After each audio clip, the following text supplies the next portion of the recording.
Good afternoon and Jai Hind, friends. Today we are very fortunate to have with us a student of the previous batch, right? Your AMAS 54, he is from AMAS 53, and he is Deep Sarathia, belongs to Gujarat. Which town? Kutch. Oh, very nice.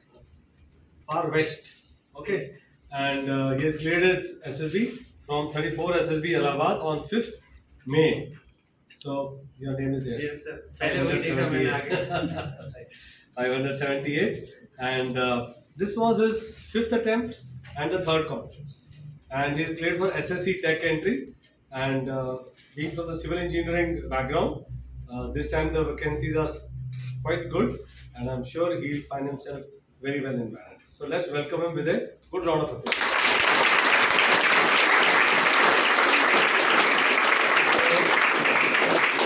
As per tradition of AMAS, first I will gift him the AMAS tie and the cup, and then we will have a short interaction with him as to what did he do in these last 10 days that he made it in his SSB attempt. Right?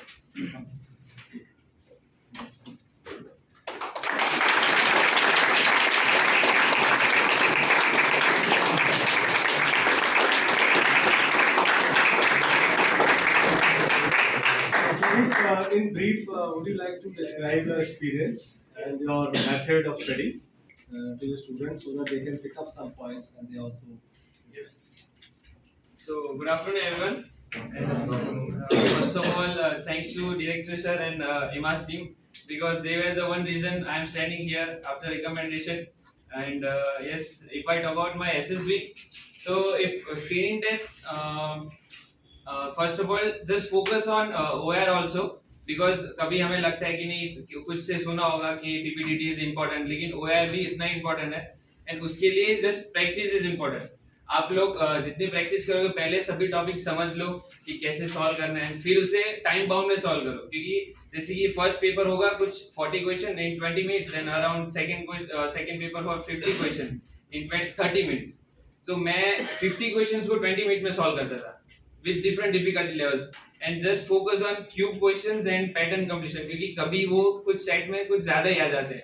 जैसे एक set 35 36 है फिर 60 के ऊपर की जो sets है वो सभी डिफिकल्ट सेट है. तो जितना प्रैक्टिस करोगे उसके बाद क्योंकि उस टाइम वो ज्यादा क्वेश्चन आ गए तो हम कंफ्यूज हो जाएंगे. तो just practice and practice more in time bound. And पीपीटीटी की बात करूँ तो आप लोग यहाँ पे तो बहुत प्रैक्टिस होती है मुझे उसी से हेल्प मिली है. एंड जस्ट आप नॉर्मल सी स्टोरी बनाए ग्राउंड टू अर्थ बनाए. ऐसा नहीं कि एक फुटबॉल ग्राउंड दिखाई दे रहा है तो आप सीधा उसे क्रिस्टियानो रोनाल्डो ही बना दो. जस्ट अपने लेवल की स्टोरी बनाओ. आप कैप्टन हो आप फाइनल्स अपनी यूनिवर्सिटी खेल रहे हो सामने वाली डिफेंडिंग टीम है तो चैंपियंस है तो उसे कैसे फेस किया कैसे कैप्टनसी दिखाई. जस्ट ऐसी एक नॉर्मल स्टोरी. इवन मेरी एक स्टोरी थी वाटर रिलेटेड थी बैकग्राउंड में और एक अपने एज का बंदा था बीच में एंड साइड में एक चाइल्ड था अराउंड 13 एज का. वो नॉर्मली खड़ा है तो किसी ने उसमें भी डूबने वाली बना दी. तो आपको नाइकी स्टोरी तो अभी तक पता ही होगी सर ने बताई होगी क्या होती है. तो उसमें बना दी किसी ने ये बना दी कि रिवर राफ्टिंग में गए लड़कियों को डर लगेगा. लड़कियों को क्यों डर लगेगा दोनों सेम ही होते हैं. तो ऐसे सब सो जस्ट नॉर्मल स्टोरी बनाइए पॉजिटिवली बनाए और अच्छे से नरेशन दे और जस्ट जीडी में पार्ट ले. नेक्स्ट ओवर साइक टेस्ट. मैंने सर को मेरे साइक टेस्ट के बाद कॉल किया था साइक की परफॉर्मेंस के लिए and even for the IO.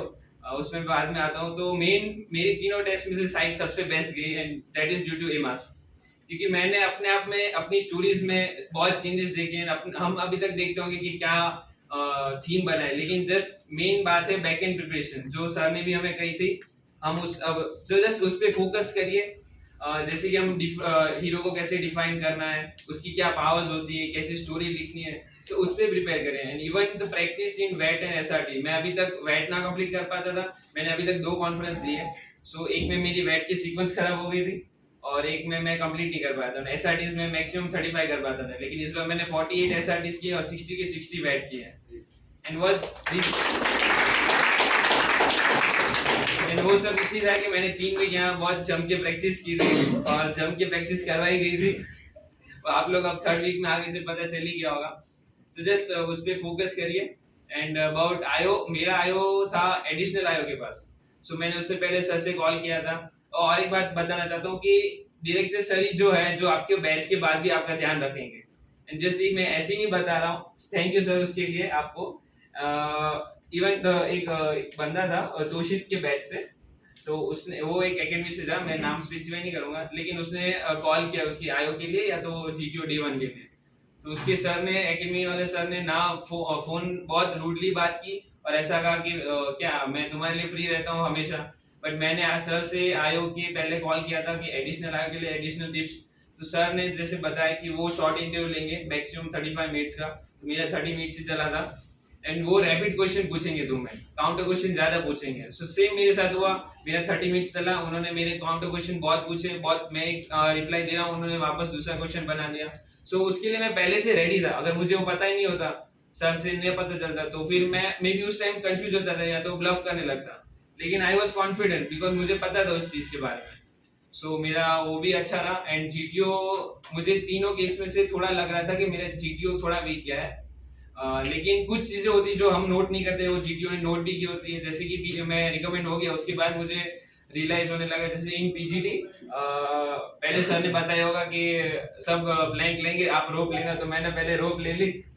फिर सेकंड मैं पहले से आगे चल रहा था, मैं एक और दो बंदे थे, हम दोनों तीनों साथ में आगे जा रहे थे हर ऑब्स्टिकल में। तो थिंग वाज कि थर्ड ऑब्स्टिकल में हम अटक गए, लेकिन मैंने क्या फिर नोट किया कि मैं अपने आइडिया तो लगा रहा हूँ, लेकिन अगर मेरे काम नहीं कर रहे तो मैं जो पीछे स्टार्ट लाइन पे खड़े हैं उनके भी सुन रहा हूँ।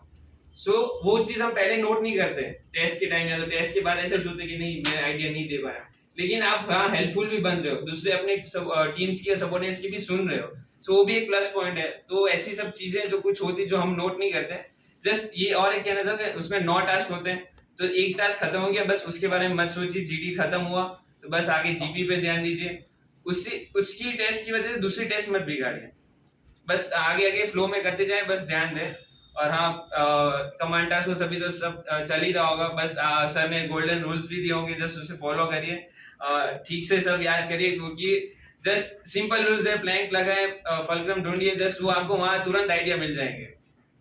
सो यहाँ पे जो भी चीज सिखाई जा रही है प्लीज उसे फॉलो करिए। And about talking about my, मेरा सर बेस्ट पार्ट था कॉन्फ्रेंस, मेमोरेबल मोमेंट था, I think I was the borderline case. अच्छा हाँ, so just day before on the fourth night मैंने सोच लिया कि जो भी हो आ या तो पार, मैं कॉन्फिडेंटली दूंगा कॉन्फ्रेंस। द थिंग हैपेंड, मेरा 15 मिनट्स वेटिंग चला, 15 around 20 minutes. So I thought कि मैं बॉर्डर लाइन हूँ, लेकिन सो अब तो चांस नहीं छोड़ना है।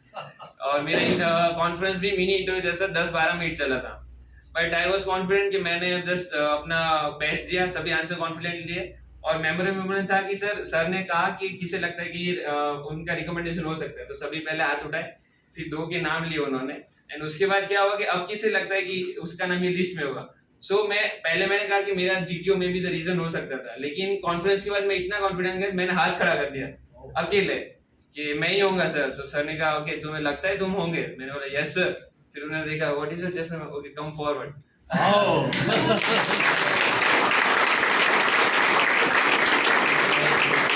मेडिकल के लिए वो 2 सीन मुझे बार बार याद आते रहते हैं, मेरी कॉन्फ्रेंस अंदर जो मैं 10 मिनट बैठा था और जो रिजल्ट डिक्लेरेशन था।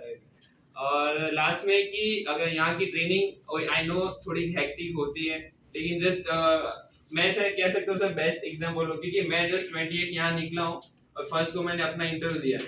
सो काफी को लगता होगा कि सर हमारे बीच में ज्यादा गैप नहीं है तो हम क्या करें, दे स्किप करें। नहीं, आप यहाँ मेहनत करो 3 वीक, जो यहाँ सीखा जा रहा है बस उसे फॉलो करो, ऑटोमेटिकली आपको वहाँ रिजल्ट दिखेंगे। एंड शायद मैं ही वही हूँ कि मैंने 28 खत्म किया और फर्स्ट को मैंने इंटरव्यू दे दिया, जस्ट फ्लो में मैं सब देता गया। 3 वीक यहाँ जस्ट प्रैक्टिस करिए, that's it. And last thing is कि आई नो ये हमारा सबका ड्रीम है आर्मी ज्वाइन करना, डिफेंस ज्वाइन करना, लेकिन जस्ट उसकी वजह से अपना लाइफ भी ब्रेक मत करिए। Means if you are college खत्म करिए, जॉब करिए, जस्ट बैकअप रखिए। ऐसा नहीं कि आप पूरा फोकस इस पे ही दे रहे हो, क्योंकि कभी 2 साल 3 साल निकल जाएंगे, फिर पता चलेगा कि मेरे पास और तो कुछ है ही नहीं। तो करियर भी साथ में रखिए, लेकिन इसकी भी प्रिपरेशन करिए।